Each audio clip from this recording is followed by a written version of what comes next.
Did you know that over 80% of Northern Ireland is rural? More than 1 in 3 people live rurally, and more than half of all businesses are based in rural areas. Data shows that people living rurally are less likely than those living in urban areas to use public transport, and more likely to use private cars, which can be more costly.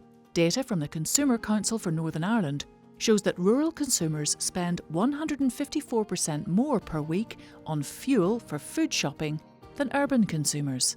In urban areas, 75% of commuters use private cars, but this figure jumps to 91% for rural commuters. Only 20% of rural residents live within a 3-minute walk of the nearest bus stop, compared to 40% of those in urban areas. How might these impacts differ for people of different genders? Let's apply a gender lens to rural transport. People of different genders use transport in different ways, and therefore experience rural transport differently. Did you know that only 74% of women in Northern Ireland aged over 17 hold a full driving licence, compared to 83% of men? This means that women rely more on public transport and will be impacted more by inadequate provision by limiting their access to education, training and employment. Women may also have less available money to spend on public transport because of the gender pay gap and pension poverty, largely caused by higher rates of casual and part-time work as a result of care responsibilities.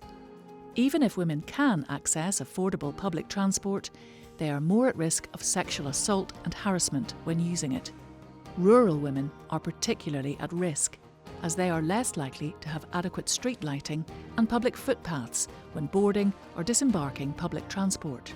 For example, a recent study found that women in Sweden are almost twice as likely to be victimised at railway stations in rural areas than their urban counterparts. So, how have gender-based transport issues been addressed in other countries? In 1996, transport providers in Montreal introduced the Between Stops service to help tackle gender-based violence by allowing women who were travelling alone to be dropped off between 2 stops if it was late in the evening and dark outside. Eligibility for the service was later expanded to include all customers, including people in wheelchairs and those travelling with children.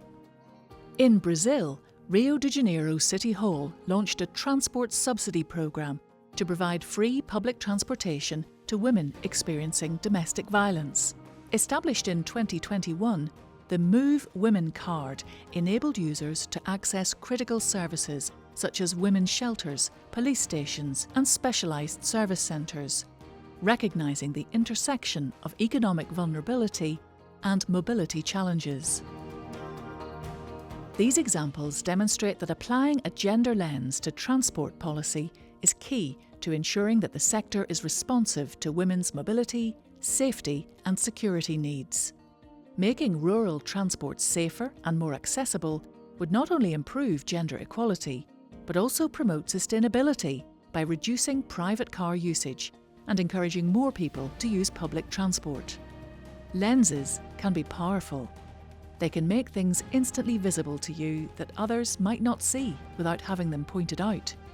Gender is an important feature of identity that impacts what we see, notice and feel when we look at a situation. It is only when we reveal how decisions, actions and treatment affect people of different genders that we can detect inequalities and do something about them. Rural transport is just one area of public policy where it is useful to apply a gender lens. Can you think of any other policy areas that we could apply a gender lens to?